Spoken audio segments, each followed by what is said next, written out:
Breaking news મળી રહ્યા છે। ગુજરાત ફર્સ્ટનું બઝર વાગી ચૂક્યું છે। અહીંયા વધુ એક મોટા સમાચાર। ગાંધીનગરના સીએમ નિવાસ સ્થાને ભાજપની મહત્વની બેઠક મળી છે। રાજ્યસભાની ઉમેદવારો સાથેની આ ધારાસભ્યોની બેઠક કે જેમાં રાજ્યસભાના ઉમેદવારો સાથે પરિચય માટે આ બેઠક યોજાઈ છે। ઉમેદવારી પત્ર ભરવા માટે માહિતી અપાઈ છે। આવતીકાલ સાંજ સુધી ધારાસભ્યો ગાંધીનગરમાં જ રહેશે। अर्पित दर्जी अपनी साथे लाइव जोड़ाई गया है। अर्पित, राज्यसभा उम्मीदवारों साथे धारासभ्यों बैठक अहींया आ महत्वनी बैठक गणवामां आवी रही है।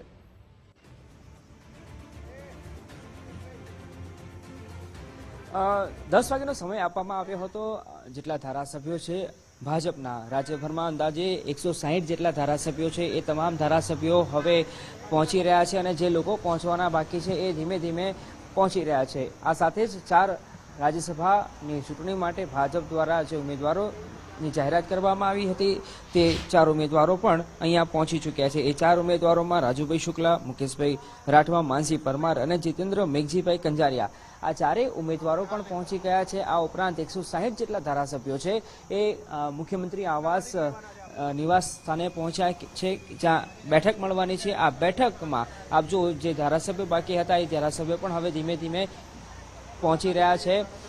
આ બેઠકમાં હવે જ્યારે આવતીકાલે રાજ્યસભાના ઉમેદવારો ઉમેદવારી પત્રક ભરવાના છે, પોતાની ઉમેદવારી નોંધાવવાના છે, ત્યારે જેટલા સમર્થકો નિશ્ચિત કરવામાં આવશે એ સમર્થકોને કયા પ્રકારની આખી દસ્તાવેજી પ્રક્રિયા કરવાની રહેશે એની પણ સમજ આપવામાં આવશે। કેમ કે જ્યારે ચૂંટણીની વાત આવતી હોય છે ત્યારે ઉમેદવારી પત્રક ભરવું એ પણ એક સૌથી મોટું ટાસ્ક હોય છે। એમાં કોઈ ગડબડી ન થાય, એમાં કોઈ કચાશ બાકી ન રહી જાય એનું ખાસ ધ્યાન રાખવામાં આવતું હોય છે અને એટલા માટે જ આજે આ મહત્વની બેઠક મુખ્યમંત્રી આવાસ ખાતે ગાંધીનગરમાં આ બેઠક મળી રહી છે જેમાં તમામ ધારાસભ્યો પહોંચ્યા છે। આ ઉપરાંત જેટલા ઉમેદવારો છે રાજ્યસભાના ભાજપ દ્વારા જાહેરાત કરવામાં આવી હતી થોડા સમય પહેલા એ 4 ઉમેદવારો પણ પહોંચી ગયા છે અને આ બેઠકમાં જ્યારે ચૂંટણી હવે જે જાહેરાત કરવામાં આવી હતી કાર્યક્રમ કે 18મી જૂનના રોજ ચૂંટણી થવાની છે।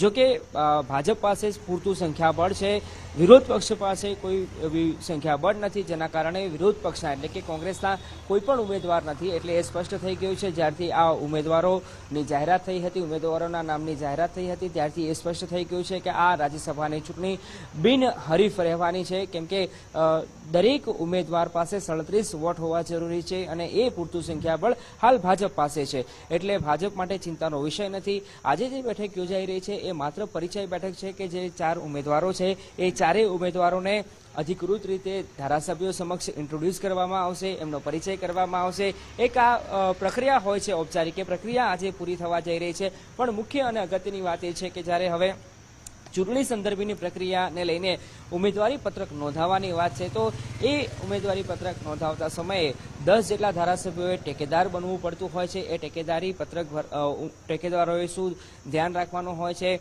એમને શું ડોક્યુમેન્ટેશનની પ્રક્રિયા કરવાની હોય છે, તમામ બાબતની જાણકારી આજે આ બેઠકમાં આપવામાં આવશે। એટલે એ દ્રષ્ટિએ આજે મહત્વની બેઠક છે। જો કે ફરીવાર કહું કે ભાજપ માટે ચિંતાનો વિષય નથી સંખ્યાબળને લઈને, કેમ કે ભાજપ પાસે પૂરતા ધારાસભ્યો છે। એક ઉમેદવારને 37 જેટલા મતોની જરૂર પડતી હોય છે અને એ પૂરતું સંખ્યાબળ ભારતીય જનતા પાર્ટી પાસે છે અને એટલા માટે જ હવે એ ક્લિયર થઈ ગયું છે કે 4 ઉમેદવારો લગભગ જીતવાના છે। એટલે કે બિનહરીફ આ આખી ચૂંટણી રહેવાની છે કેમ કે સામા પક્ષે હજુ સુધી કોઈ ઉમેદવારોના નામની જાહેરાત પણ નથી કરવામાં આવી અને ભૂતકાળમાં પણ જ્યારે રાજ્યસભાની ચૂંટણી રહી છે ત્યારે બિનહરીફ જ રહી છે। કેમ કે એ સ્પષ્ટ થઈ જતું હોય છે કે જે તે પક્ષના ધારાસભ્યો હોય છે એ પૂરતું સંખ્યાબળ ધરાવતા હોય એટલે સ્પષ્ટ થઈ જાય છે કે એમના જ ઉમેદવાર છે એ ચૂંટણી જીતવાના છે। અને આ કિસ્સામાં પણ કંઈક એવું છે કે 4 ઉમેદવારો છે એ 4 ઉમેદવારોની લગભગ જીત બાકી છે। માત્ર એક ઔપચારિક પ્રક્રિયા કરવાની હોય છે,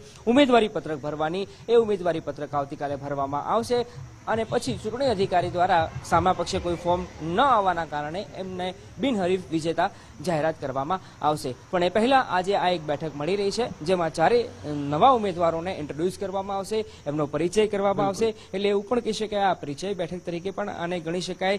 સાથે સાથે જ્યારે ઉમેદવારી પત્રક ભરવાના છે તો એમાં કયા પ્રકારની તકેદારી રાખવી, શું આખી પ્રક્રિયા કરવાની રહેશે એ તમામ પ્રકારની જાણકારી માહિતી આ બેઠકમાં આપવામાં આવશે।